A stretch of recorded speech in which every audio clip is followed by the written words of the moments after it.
Yeah, of course, the computer won't it won't let me print a copy of it, and I just now realized that my written notes are on the same computer as this one. And so I wonder, Jordan, since I sent it to you yesterday, if it would be possible for you to share the screen with the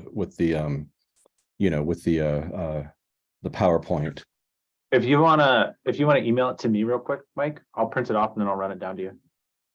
Thank you very much. I don't know why our printer's not working all of a sudden. Let me do exactly that. Let me see here. Okay. Hello, everybody. Thank you for joining us. We're just getting a couple little kinks out of the way and then we'll get started shortly. But you guys get to see behind the scenes of how things that's right. It's good. Okay, Brian, I just sent it over. It's just 3 pages. It's weird. It doesn't make sense why ours has suddenly decided not to print. It doesn't seem to be able to recognize my thumb drive.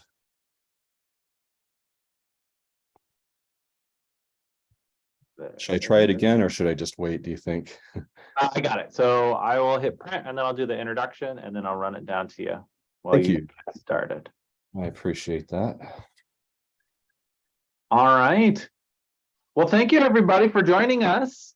My name is Brian Newhair, and I serve as the Dean for the College of Rural and Community Development, or CRCD for short. And thank you for gathering for our CRCD Research Speaker Series, which highlights our amazing and diverse faculty's research and projects. So this series focuses on community-based research, Indigenous knowledge in academia, and best practices for ethical research. Today's presentation features faculty from the Center for Cross-Cultural Studies, Dr. Michael Koskey. While serving in the Marine Corps, Dr. Koskey received a BS in anthropology and a BA in political science from the University of Central Florida. Afterwards, he received an MS in anthropology from Purdue University and a PhD in anthropology from the University of Alaska Fairbanks. Dr. Koskey's research focuses on oral history, traditional knowledge, ethnohistory, cultural change, decolonization, resource use and allocation, food sovereignty and security, and Indigenous cosmology mythology. That is a lot, Mike. Very impressive. He's married, has 2 sons, and lives in Goldstream Valley. And in his free time, Dr. Koskey enjoys hiking, hunting, and blacksmithing with family and friends.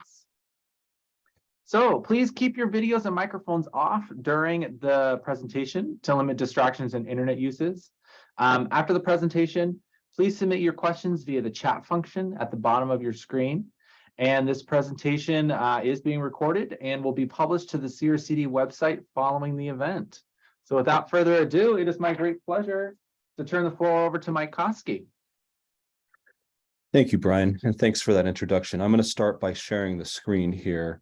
And give me a second because, as many of you know, I'm not so swift with electronics, but I think I got this covered. Okay. All right. Can I just get a quick acknowledgement that this looks normal for you guys?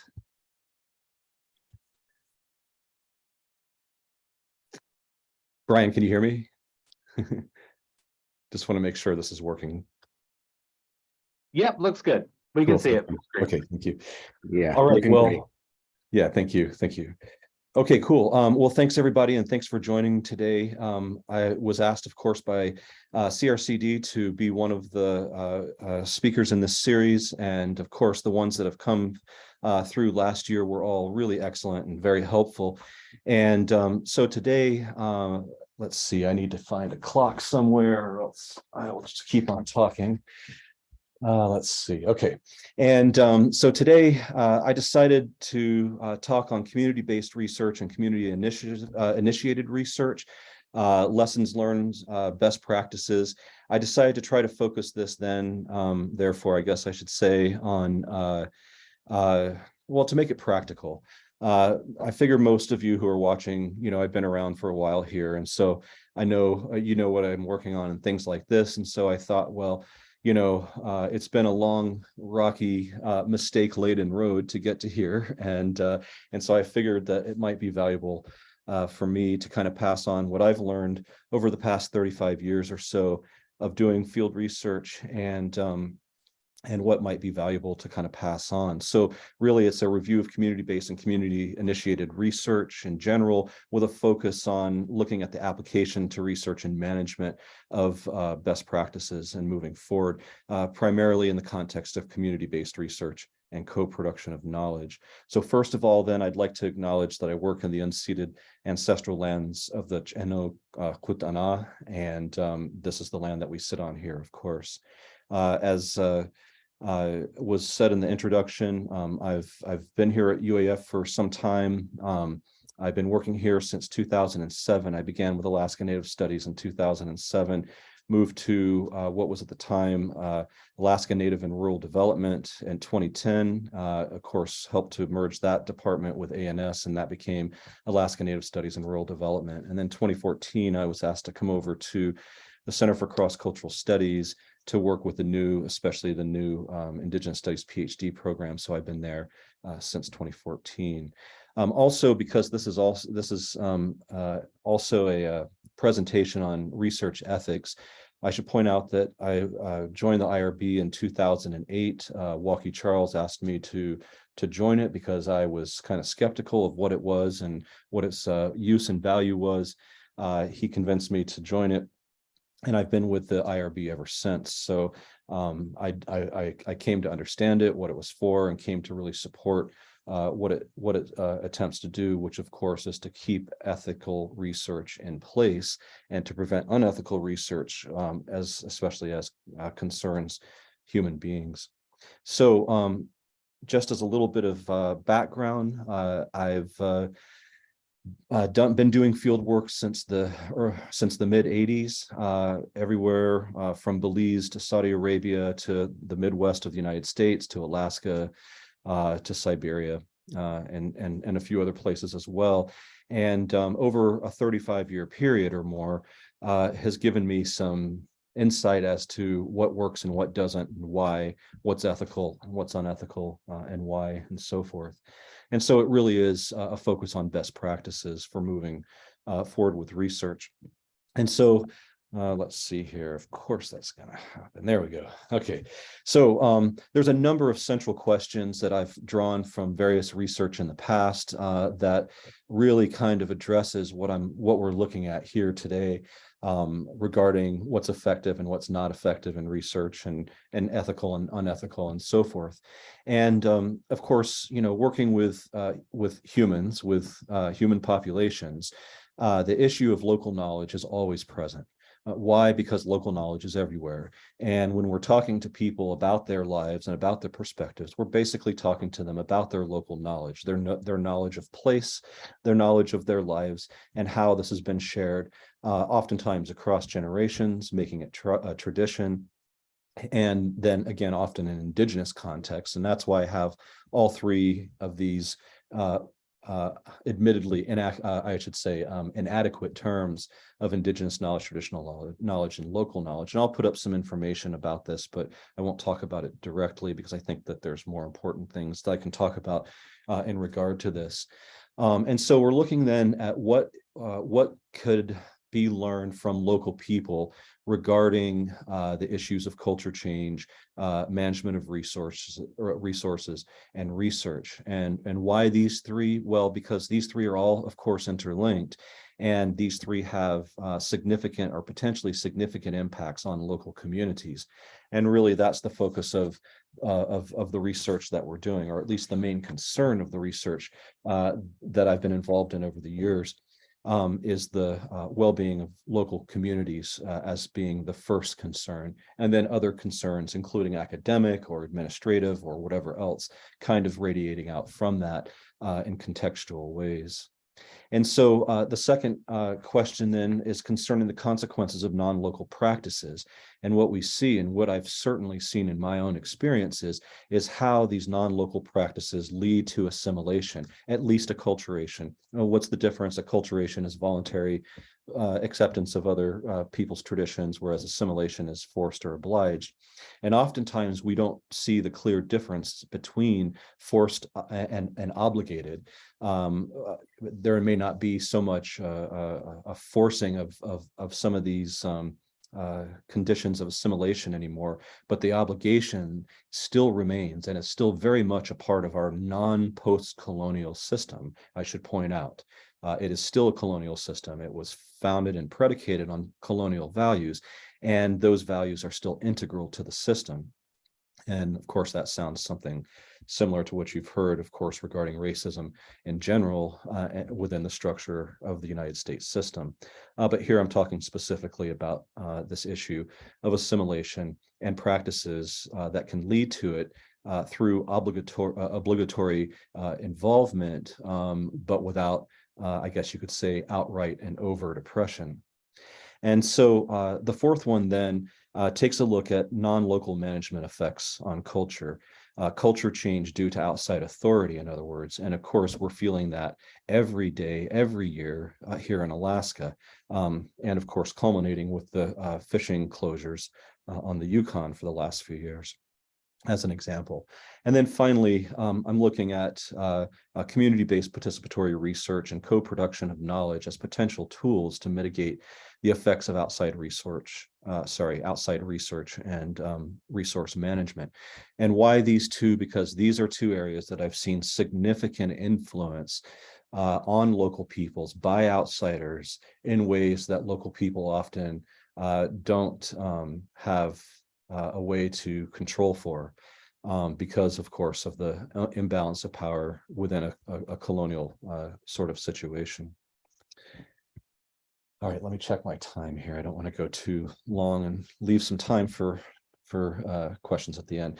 Okay, the next couple slides here, number 3 and 4, although I don't think I have numbers on the slides, involves academic knowledge and traditional knowledge, indigenous knowledge, local knowledge, and so forth. And again, this is stuff that I talk about in other presentations as well as in classes, so I'm not going to spend a lot of time on it here, but just to kind of put it into context.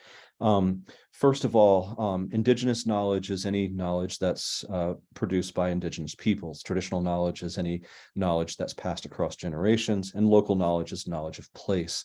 And so most traditional knowledge is local knowledge. Ultimately speaking, I suppose all knowledge is local knowledge.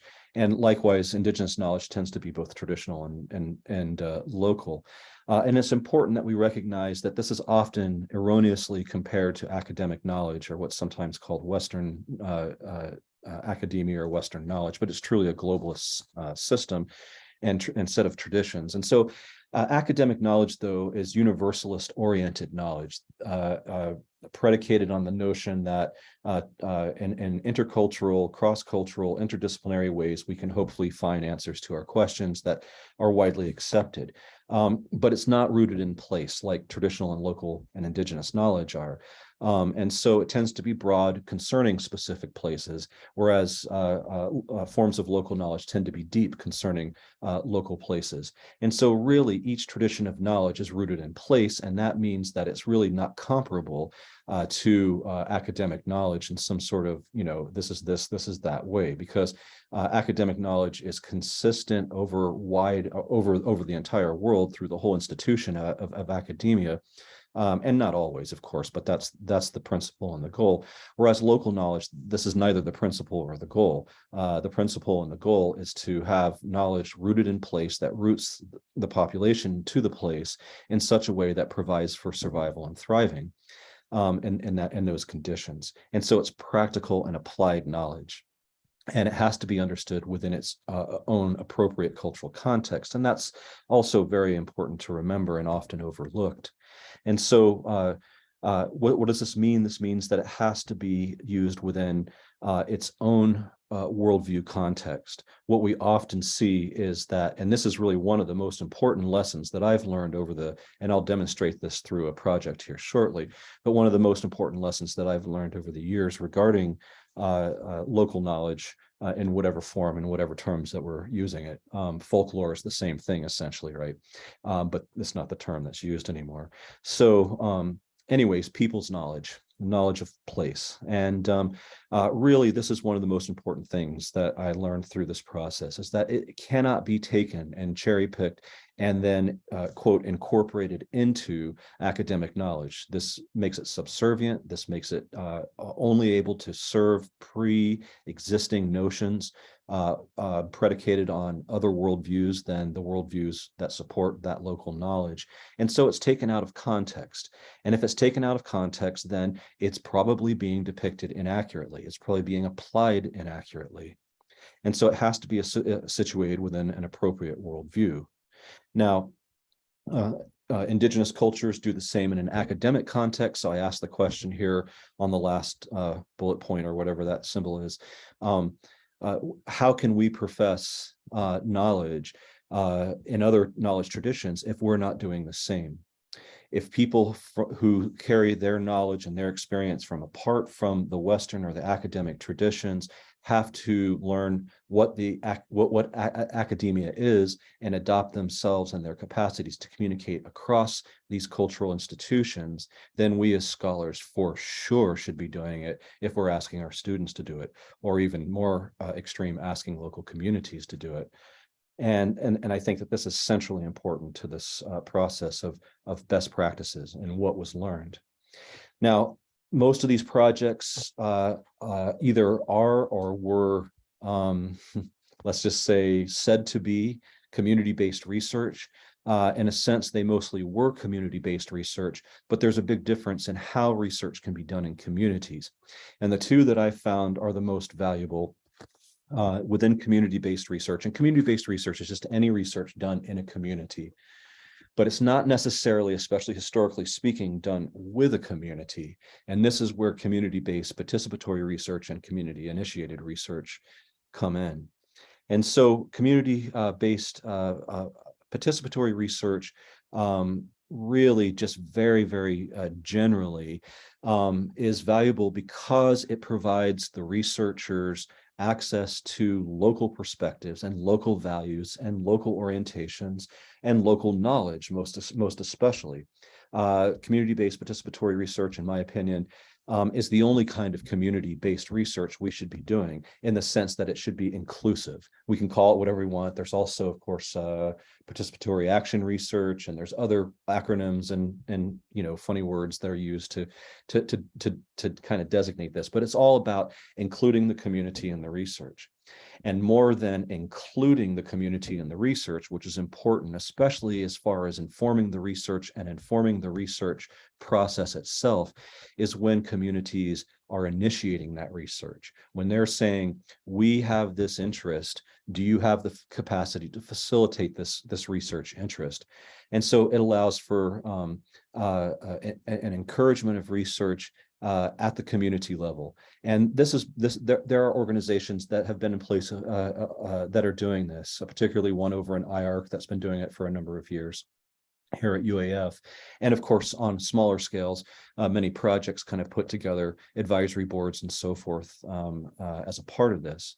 Now, ideally in community-based research, however, is that the research from the very beginning to the very end is a cooperative effort. Ideally, it's initiated by the community. That's more of a stroke of random good luck if that happens, but it can be facilitated, of course, by building up research. By building up relationship and trust conditions through the process of preparing for research and so forth, or by doing research itself.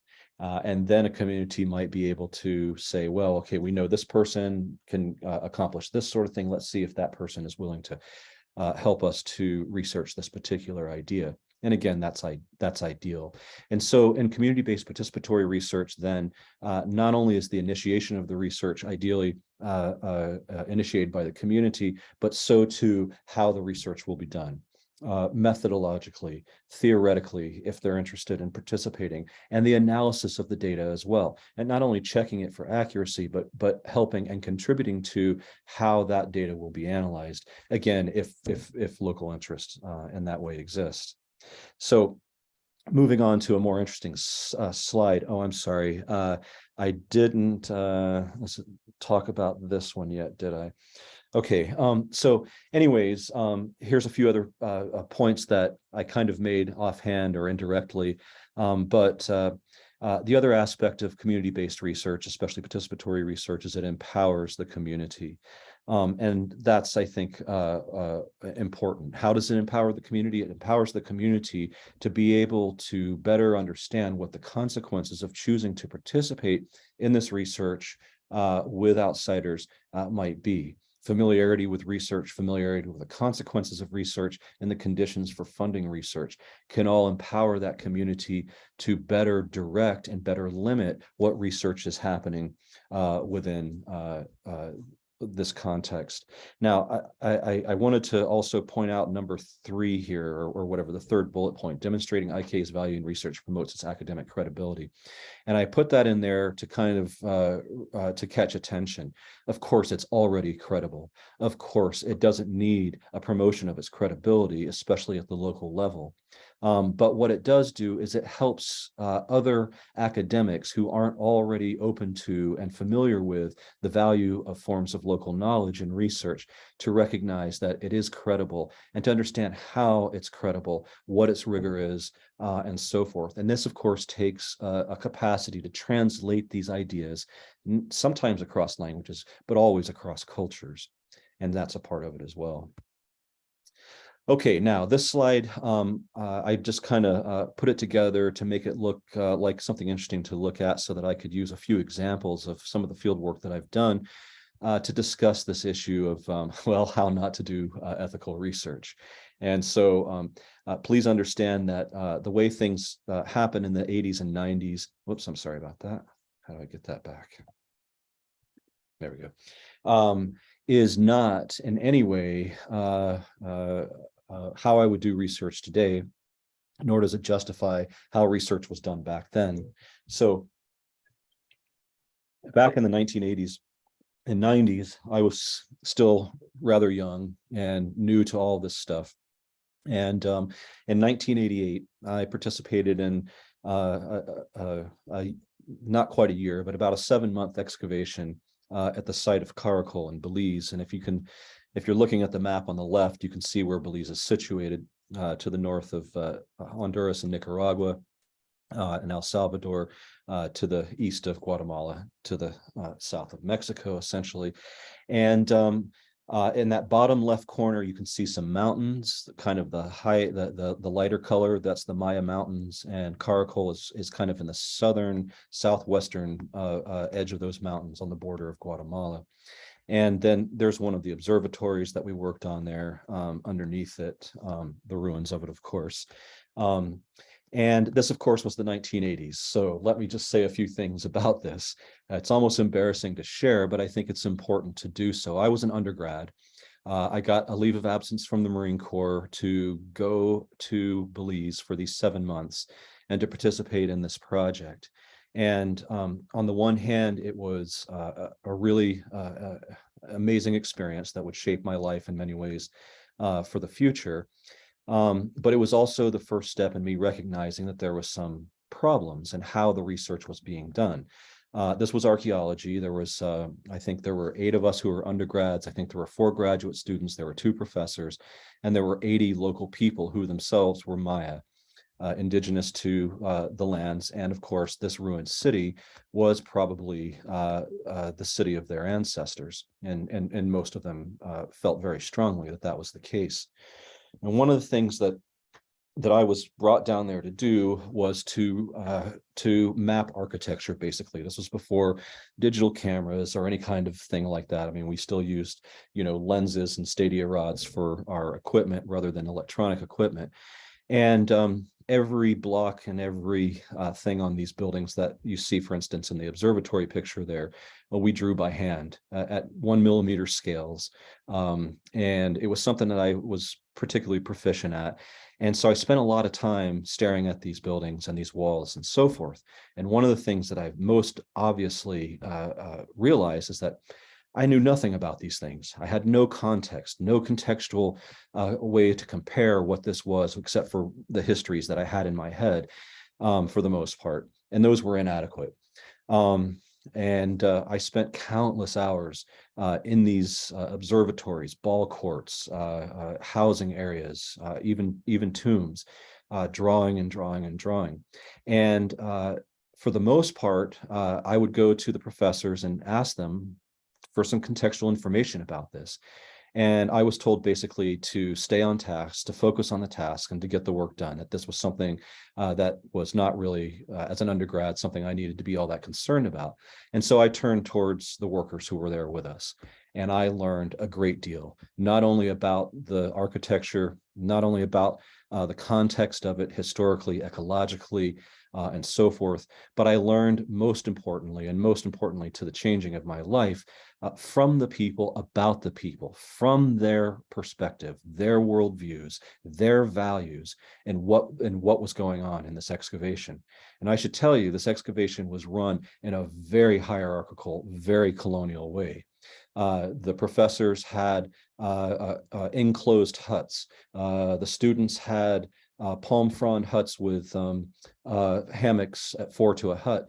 And the 80 workers were kept in hammocks in one giant wall-less structure, all together in one group. The hierarchy was obvious, and it was imposed, and it was meant to be imposed. And the professors, and of course I won't say their names because this was the time in the 80s, kept a tight hold on that hierarchy. And it was, by today's standards, it would have been embarrassing, to be honest.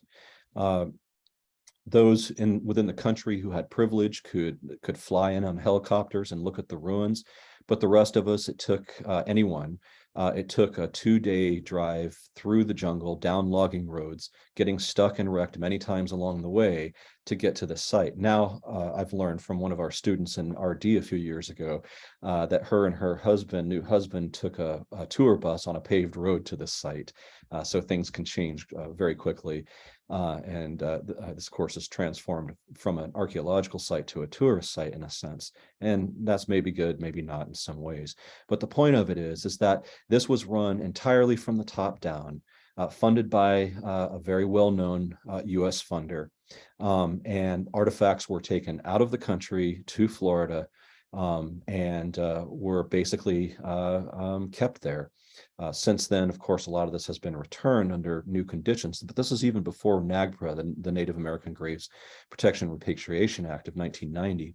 And so Belize, when I was working at Caracol, was conducted in a very old style, a very colonialist-like style, a very hierarchical style, and yes, I would even say in a very racist style. And so by the time I left, I had resolved to myself not to be involved in such an operation again, to only be involved in operations where the local people truly had control of what was going on in the context and in the experience. Now, between that time and what you see on the right side here, the late 90s, Chukotka, I worked in between these two, doing archaeology in the Midwest when I was at Purdue University. And here I thought that I had found a way to circumvent this kind of hierarchical top-down research. Why? Because we were doing excavations in farmers' fields, cornfields, basically. I didn't put pictures in here because cornfields just aren't as interesting as these pictures. And so as we did the excavations in these places, we were drawn to the excavations through national and state law that basically said that if any human remains are found in the process of farming or construction or anything like this, that archaeologists had to be called in to deal with the situation. And so I was just working this as a student job, basically, and we did a number of excavations in a number of cornfields. And then we were torn apart in the local newspaper, identified as being grave robbers and so on and so forth. And this hit me really hard because I really care about being ethical in research and have for a long time. And I couldn't understand how this was being portrayed in this way. I looked into it, understood it, and promptly left that job for reasons that I came to learn, largely, thankfully, by local people filling me in on local values regarding these unmarked and unidentifiable burials. And so at that point, I had kind of resolved to leave archaeology behind for that and many other reasons of ethics in research. So for my PhD work, I worked in Sakha and Chukotka, two provinces of eastern Siberia. Formally speaking, of course, Chukotka is the Russian Far East rather than Siberia, but we here in Alaska call it all Siberia, and that's fine. And I worked with Chukchi reindeer herders in Siberia. Let me kind of contextualize this. Now, here it is about a decade later from when I was in Belize, doing cultural anthropology instead of archaeology. And so, in other words, then the research had to be based on and had to be predicated on the people themselves. But again, the late 90s, how was this done? Well, of course, proposal was created. That proposal and its creation had no interaction with the local community, or let me just say minimal interaction with the potential local communities. It was mainly within the Russian Federation context, a negotiation of access from government to government through an academic authority. And of course, the funder themselves, which of course is a federal government funder. And then we were basically, as graduate researchers, we were given money, told our tasks, and told to go into the field and answer these research questions. We received no training whatsoever about how to make contact, how to actuate the project on the ground, how to negotiate, how to receive permissions, who we needed to receive permissions from, both officially and unofficially in terms of ethics, and so on and so forth. Basically, we were given the money, put on a plane, and sent across the Bering Sea to accomplish what it was we were supposed to accomplish. And while we were, in a sense, successful in answering our research questions, the methods by which the research questions were answered, again, were oftentimes shallow, or they were, what's another way to say it? They were interpretations by an outsider of insider activities, only at times, in a sense, realigned by local knowledge and local knowledge perspectives. Now, this became increasingly evident to me that this is what was going on and this is what was happening. And so I decided instead to kind of shift for ethical reasons, my focus on the problem. The problem wasn't the reindeer herders. The problem wasn't the reindeer. The problem was the icing over of the pastures in the 1990s due to climate change. But of course, both the Russian and the American governments denied that even exists at that time and somewhat to the present. And so I started to focus on the real problem. Even with the climate change issues, the problem, of course, was human. It was administrative. And so I spent some time looking deeply into the very corrupt government structure of Chukotka at the time. And I was, and I exposed this. I ended up being interrogated for this in Russia, as well once at gunpoint by the FSB, which is the successor to the KGB. And when I returned to the United States, that same FSB tried to get the FBI to investigate me.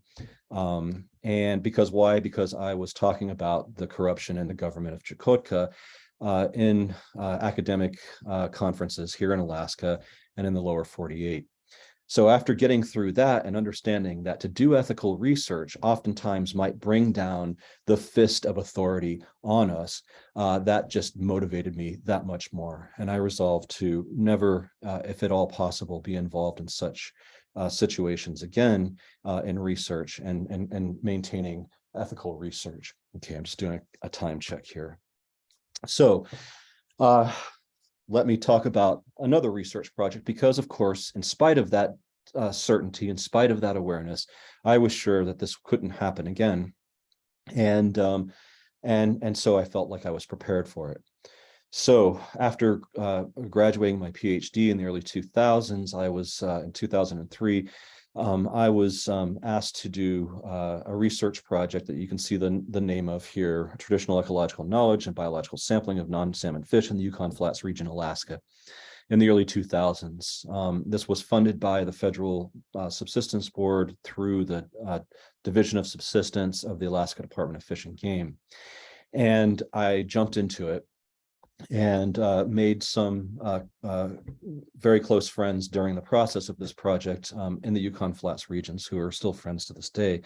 And but increasingly, what I started to recognize, and I didn't create this project, I agreed to carry it out, kind of in a contractual sense, so to speak. I started to realize that this term traditional ecological knowledge was very problematic. The people in the Yukon Flats who I was working with told me constantly, day in and day out, that traditional knowledge isn't just ecology. It's not just ecology, that it's everything. It's belief, it's worldview, it's epistemology, it's ontology, it's relationality, it's axiology. It's all of these concerns that come together to help a people to be able to survive and thrive across generations. And I came to realize that this really wasn't a traditional knowledge study. A traditional ecological knowledge study? Well, sort of, because in the sense, the way that this was set up and handed to me was that we would gain little bits of traditional knowledge from elders and other knowledge bearers that could be used to shore up our academic scientific approaches to addressing the condition of non-salmon fish in the Yukon Flats region. Of course, the knowledge was taken out of context. Of course, it was piecemeal. And of course, I didn't recognize this until I was deep within it. And thankfully, some local people were willing to say, hey, Mike, you're getting this wrong. You're not understanding this correctly. Listen to what I have to say here. And again, that was the beginning of a very important education, an education, I would say, I would call it a local education by local knowledge bearers in a number of communities that is fully equal to my PhD education. And I mean fully equal, if not more so, if not superior. I learned so much more about how to do ethical research from people in local communities, most of whom have never even finished high school, much less gone to college, than I did within the academic setting. And this isn't to criticize the academic setting, but instead to praise the knowledge and the awareness of local peoples and local knowledge bearers. And so, as I say in the last one here, with patience and empathy, a genuine interest to know, human ecological knowledge can be understood, experienced in a holistic context. And this was what was missing, is this holistic context. And this, I think, is what's really important to focus on here. Really selecting local, traditional, indigenous knowledge pieces to provide evidence of non-locally situated analyses is unethical. And we need to call it out, even in ourselves, when this is the case. Okay, I just figured I'd throw a map in here in case you're not super familiar with Alaska. You can see the line that divides Russia from North America there. Chukotka is just on the left side of that line. And of course, Alaska is to the right or to the east of that line. Yukon Flats, you can see where Fairbanks is, probably Circle is in the Yukon Flats. Fort Yukon is where the two rivers there, the Porcupine and the Yukon, meet. Downriver is Birch Creek, Chandalar, and so forth. And that's the area where this particular project was done. So I learned the hard way through there, but I learned, I think, probably some of my most important aspects about doing ethically sound and community-based research in this project because of the inherent flaws in the project itself and because of the willingness of local people to call it out in ways that were constructive and helpful. And that was very, very nice. So another one, oh, and I should go back here. You can see also circle. I don't know why it has circle, but it doesn't show eagle, which is just to the east near the border, of course, of the Yukon Territory. And those two with the community of Central were the focus of another research project that was done between 2010 and 2015 with a book that was published in 2018. And this one, we decided that we would focus more specifically on the local knowledge. It's essentially an ethnohistory or an oral history, kind of a mix of both of these three communities across time, and the increasing interdependency that arose as cultures blended and influenced one another. And so really then we learned a number of things through this. First of all, the role of oral history as a source of local knowledge was very, very important. And we have to recognize too, of course, that written histories and local histories will often be different depending on the source and the intention of those histories. And so oral history is a very good way to try to ground and center more academic oriented histories and to check them for accuracy, of course. The other, of course, is the role of ethnohistory as a source of local knowledge. And so ethnohistory then is the history of a people, not of a political unit, such as a country or a war event or something like that, but it's the history of the people. So in this way, then, through ethnohistory, we can learn what's important historically to the people themselves. And this, of course, includes oral histories, mythology, songs, all forms of artistic expression, genealogies, life recollections, and so forth. And these all help to provide a contextualized, relationality-oriented picture of what's happening. So some of the realizations, some of the lessons learned really is that local experts are interested in their local communities and they have the best ideas and information for what kind of and how and if even research should be done, remembering that we as researchers are essentially facilitators for local research. This sort of community-based research allows for a correlation of researcher interest with local interest where possible. And it aligns the community interest with the with academic interest as well. That increases the familiarity between the two, and it improves relations for future research endeavors. And this can be applied to oral history research in particular because of the popularity of historical reckonings at the local level. People are eager to talk about their places and talk about their lives and their experiences. And this empowers local communities' capacities to define their history according to their own values and experiences, to define their identity through this, of course, on their own terms. And to do so with academics helps to spread this knowledge out further, if that's what they want to do. So community initiated, of course, research enhances these qualities overall for the most part. Now, the next few slides here, I'm going to go through fairly quickly because I see I'm running low on time, and I do want to leave some time for questions at the end. And a lot of this I've kind of already referred to, but I wanted to talk about the ethical use of local knowledge, traditional knowledge, and indigenous knowledge. Again, I can't stress enough how important it is to recognize that these aren't bits of something to collect and then to tack on to our academic research. We have to recognize that knowledge is about process. It's about relationality. It's about intent in sociocultural behavior. This is where the deep knowledge lies in sociocultural research, is in these conditions of relationality. Again, focusing on relationships, focusing on process, focusing on intent. And these are, of course, access to this knowledge is of course, based on relationships, and it's based on trust building. And this has to be done to attain another perspective or to find shared interest or problems to be solved.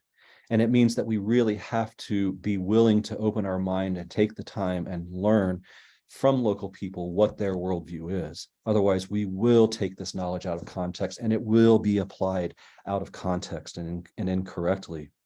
And so really, this is a twofold effort from an academic perspective. On the one hand, having a practical applied element, such as the maintenance of traditional knowledge through stories and its application to addressing community goals and research needs, is one positive aspect of it. And on the methodological side, there's a methodological element to it, is the viability of community-based or community-initiated or community-directed participatory research and oral history, ethnohistory, and other sociocultural work can be made and kept maintained relevant to the community itself.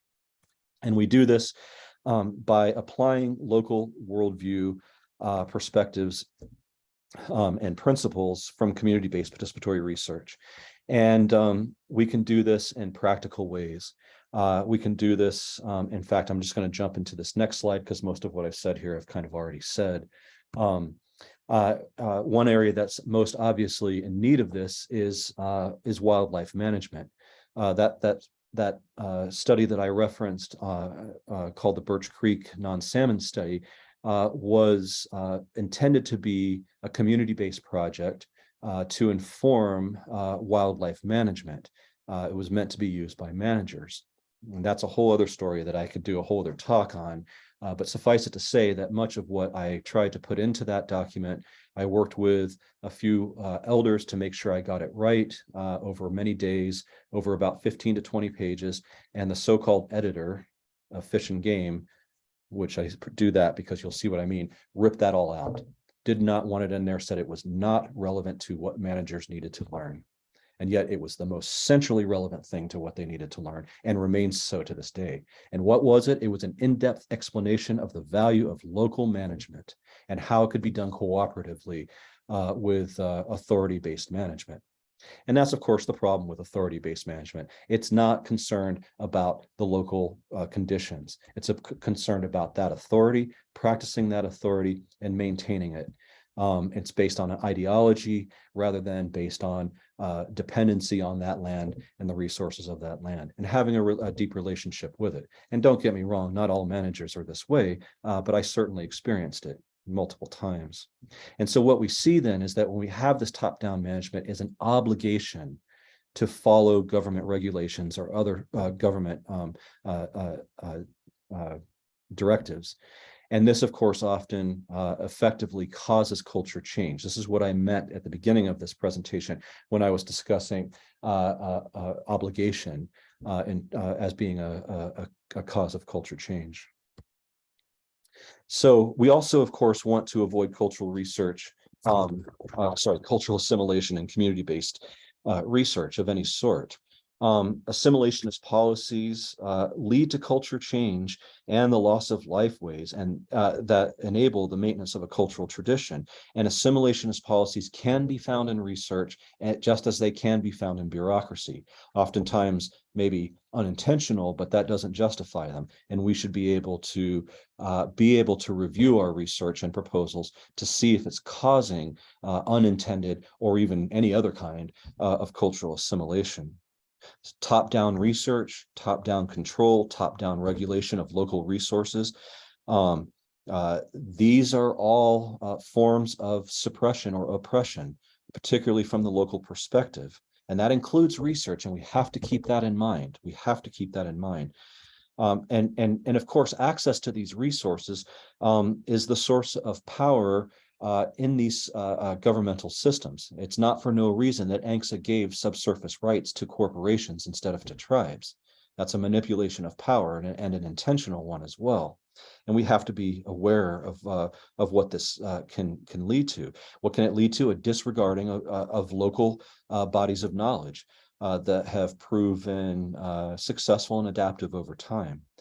And this, of course, includes locally based management techniques that are practiced by the local people themselves and who have a direct personal and multi-generational interest in maintaining local conditions of ecological health and spiritual relationships with the many resources offered by the environment. And so if locals become disconnected from the land and the waters of the local area due to culture change, then the intensive, the active, the holistic management techniques that were locally developed over multiple generations and are locally applied are likely to fade away.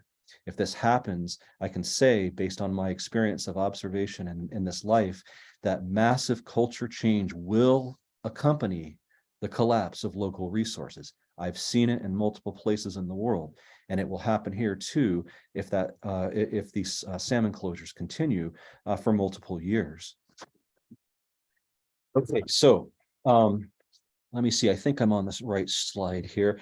I'm almost done. This is the last real slide, and this is here. I want to focus on lessons that I learned. This is more of them, kind of the third part from what we've been looking at here, through the applications of community-initiated and participatory research. So first of all, I learned that it's important to keep a consistent plan of action in place that includes adherence to or direction by, even more important, local values, but also to a body of theory that we agree upon. And that theory doesn't have to be talked about in academic terms. They can be the principles by which we're doing our research that we agree upon.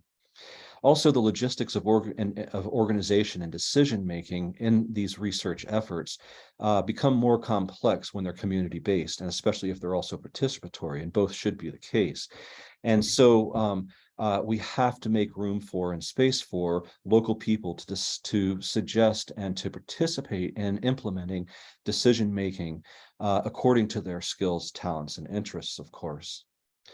It's also become clear through these projects that community-initiated research, participatory research, provides clear and motivated guidance for research, as well as for resource management for that matter. And it also enables more acceptance of differing and multiple knowledge traditions in the same research efforts. And alongside of this, community-directed participatory research also helps to keep the research and researchers on track and focused on community needs rather than on their professional interest necessarily. And also it can increase local interest and participation in the projects. And so the organizational lessons, I think I've kind of made obvious through this presentation. What is it? We need to go to the community first. The community needs to be a part of it. A current research project that I'm working on that's cross-cultural and international. We approached communities about doing research before we had any proposal even written up in a draft for funding, that is. In other words, we wanted to ensure that people were on board before we asked for the funding to do the research itself. And so the implementation lessons is that every step of the way, we need to be open and communicative with the communities that are participating in the research, and to make space for, without being obliging, make space for people to participate in the ways that they're comfortable with. And so I think that kind of summarizes my efforts to try to refine or redefine some successful social science and humanistic research processes based on the realizations, and I'll just admit it, failures in my own research life of the past 35 years, that hopefully then others won't have to make the same silly mistakes and sometimes embarrassing mistakes that I made. And so thank you everybody for listening. Thanks to the various communities that have participated in the projects that I referred to, as well as the funding agencies and organizations that gave support for those. I also want to thank in particular CRCD for having this series, UAF in general for some of my education and most of my professional job life. I also want to thank Vice Chancellor Stern for her outstanding leadership in her years here of CRCD, and Dean Uher too, in his last year, and for facilitating this. I also want to thank the Center for Cross-Cultural Studies and the Department of Alaska Native Studies and Rural Development for all the opportunities that you've provided for me and all the education I've learned by working with these two units within UAF over the past year since 2008, however long ago that was. Thanks, everyone. I guess I'll open it up for questions. I'm sorry that we only have, it looks like, about 7 minutes, but I can stay on past that if people want to. So I'll turn it back over to either Brian or Jordan, I think. Thanks.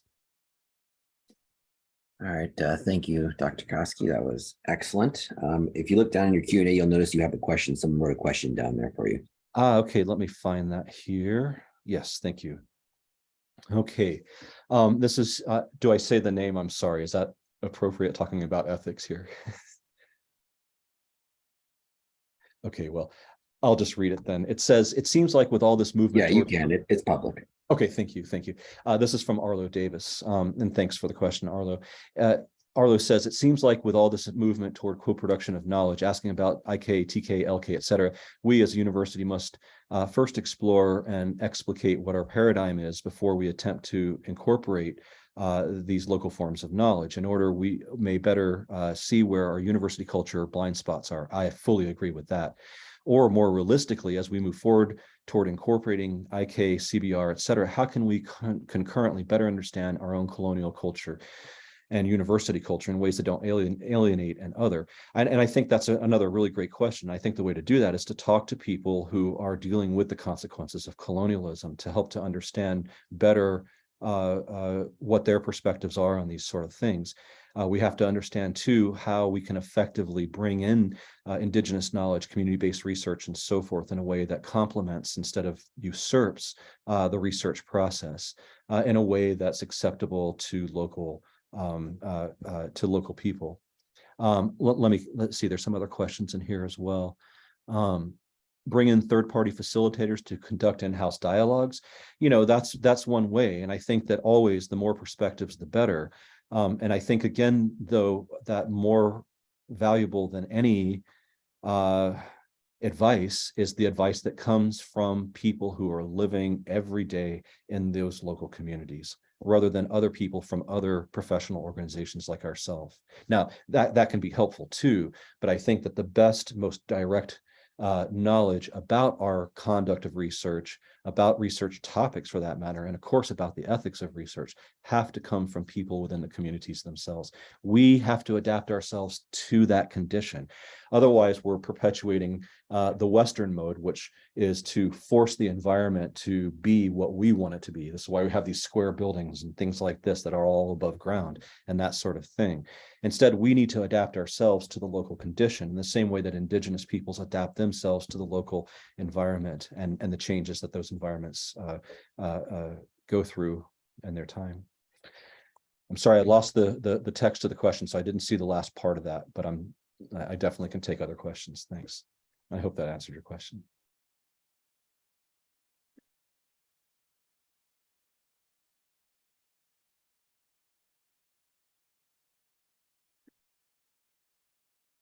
Yeah, thanks, Arlo. I see the red light back on questions. Let me see if there's something else that came up.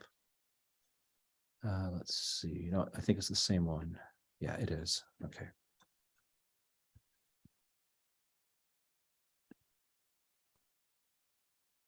Okay, do we have any further questions? You can either type in the chat or raise your hand, ask directly.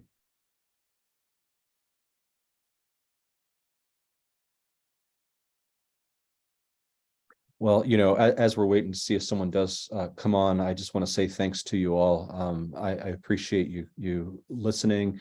I very much invite any kind of feedback. I'm open to criticism, especially if it's helpful and positive.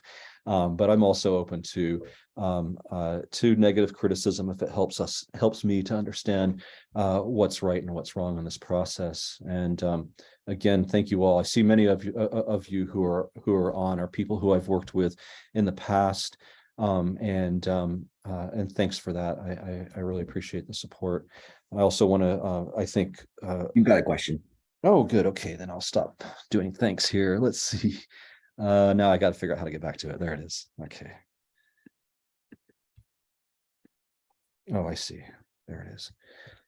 Okay, it seems different if you're part of the local identity too. Oh, that's so true, Hishinlai.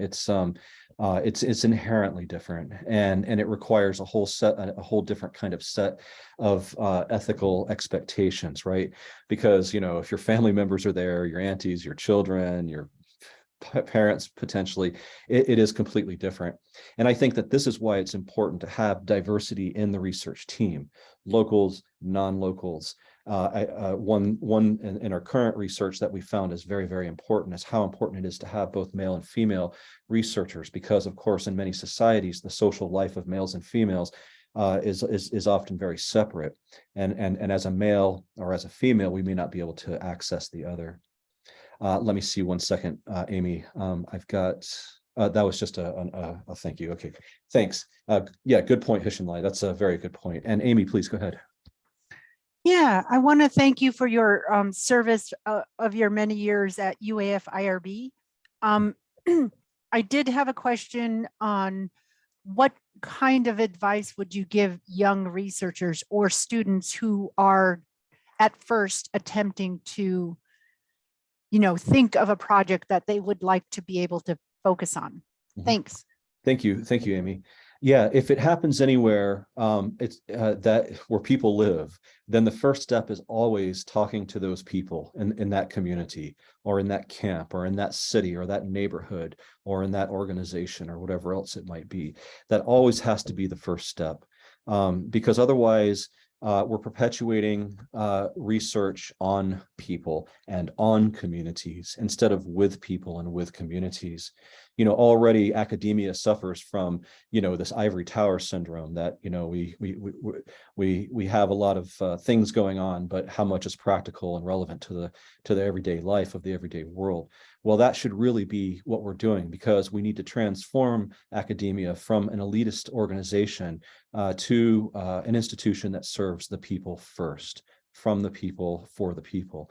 And that means, of course, including the people in every aspect. So a new researcher, a new student thinking about what they might want to do should first think about place, where they want to do it, why they want to do it there, and whether or not what they want to do is relevant to the local people. And the only way to find that out is to talk to the local people, of course. That's the first and best place to start. And I've said too before, as a few of you on here know from when I've been working in your community or on a project with you, if at any time a research partner, a community says, this is done, we don't want to participate anymore, the only right response is, I'm sorry, and of course I'll accept and abide by that. If they're willing to negotiate, that's fine. But if we say that the knowledge that's learned and the knowledge that's shared belongs to the community, and only to the community, and always to the community first, then so too is our presence in the community, based on their wishes of us being there or not, and for however long, and so forth. The power has to be in the hands of the community. Already it's unbalanced enough. We have access to education, we have access to resources in the sense of grants and things like this. And so with that privilege, I think, comes the responsibility of finding ways to redistribute these advantages, these privileges, in ways that are real and that help to empower local people and local communities. Because, for 5,000 years, local communities have been under the thumb of government authorities, right? Let's move away from that and let's be a part of that solution. Thanks. Excellent question, Amy. First and foremost, we need to think about the communities for our new students. Thank you. Yeah, you're welcome. Thank you.